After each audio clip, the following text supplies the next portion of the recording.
Hello, peace and happiness family. Welcome to another Tuesday of cooking. Today we are going to talk about how to use different greens.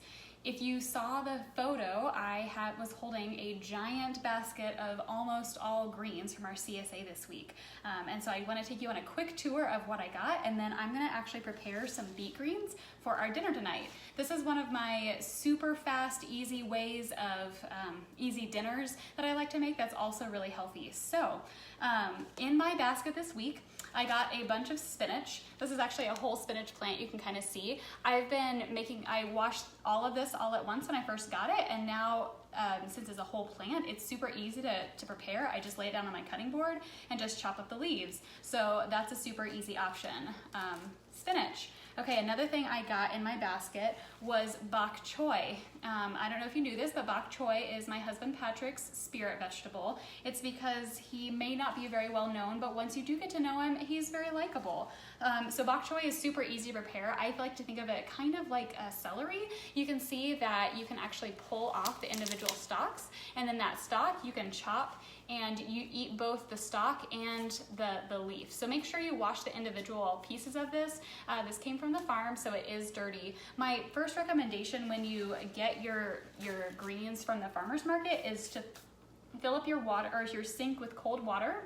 Throw all of your greens in there and just let them soak I actually let them soak for a couple hours. That'll help get all of the sand and everything out of the leaves, and then drain them, strain them. What I like to do is actually wrap them in a paper towel, and then that helps to keep them a little bit moist in the refrigerator, but not enough so that they mold. You don't want to keep them in like a closed Ziploc bag. That would actually cause them to get slimy and moldy, and you don't want that. So, okay, spinach, bok choy. The next thing I have is kale. I love kale because it's so hearty, and if you cook it a long time, it doesn't get all slimy and weird. It holds up, and you can even roast it. There's tons of great stuff. You should know about kale is that the stalk is actually inedible, so anytime you eat kale, the easiest way to prepare it is to hold it by the base and literally pull your fingers down and pull off the leaves. So you can eat this part, discard this part. Awesome, kale. Okay, now the other two greens actually are from root vegetables that normally we think of eating the root and we don't think about eating the top, but you can also eat the top of these. One is beets, which I'm preparing today, and the other is kohlrabi. I didn't know kohlrabi until I moved to Colorado and started going to Miller Farms, but this is a kohlrabi. I already chopped his tops off, so I have a whole bunch here. They're shoved in this container. That when I prepped them, after soaking them, I cut off his tops, and now you can actually eat those tops as well.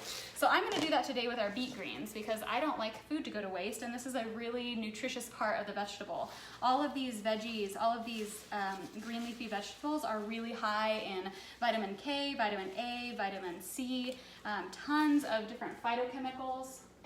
So because I already rinsed all these, I'm just gonna roughly chop them. I wanna keep them in pretty large pieces because they do cook down quite a bit, and I don't like all of the ends of the beets. You can eat those, but I'm not a huge fan, so I'm mostly just gonna chop the tops here. So like I said, just a rough chop because I'm gonna saute them.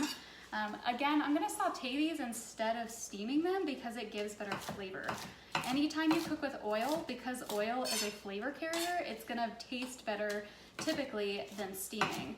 So I always say if your vegetables are so healthy that you don't eat them, they're not doing you any good. So make sure you cook your veggies so that they taste good, and then you're gonna get a lot more good out of them. Okay, so here is my giant pile of beet tops, beet greens. Just gonna give them a couple extra chops. And now I'm gonna take you over to my favorite pan in the entire kitchen, which is my cast iron skillet. If you've been hanging out with me, then you know how much I love this, and I am actually gonna cook with you live. I'm gonna try not to catch anything on fire this time, so we'll see how that goes. Okay, so I'm gonna put that on high just for a minute to warm up the pan. It takes a minute, and I'm gonna use olive oil and salt. I'm just keeping this really simple today. So I'm just gonna put a little bit of oil in the pan, a little bit more than I usually do because I forgot to season the pan last time. Now I'm gonna take my awesome greens, and once that oil heats up just a little bit, I'm just gonna throw those in. This doesn't take a whole lot of time. you can honestly cook greens however long you want to. Some people like them a little bit soggier, and that's great. You can cook them as long as you want.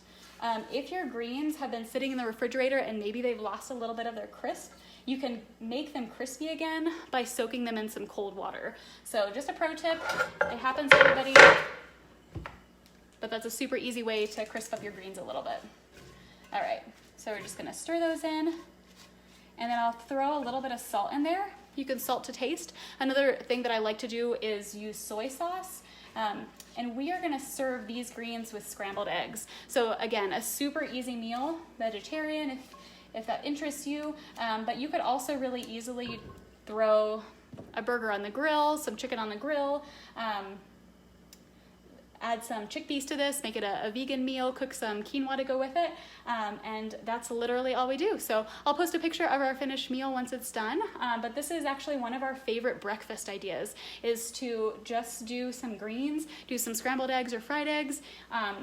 If you really wanna up your greens game, then instead of using the olive oil and salt, use a piece of bacon, and that'll obviously give it a lot of really good flavor. I consider bacon a really good training wheel for vegetables, so if you're not sure if you like one, start there. So yep, there we go. Our delicious beet greens are cooking.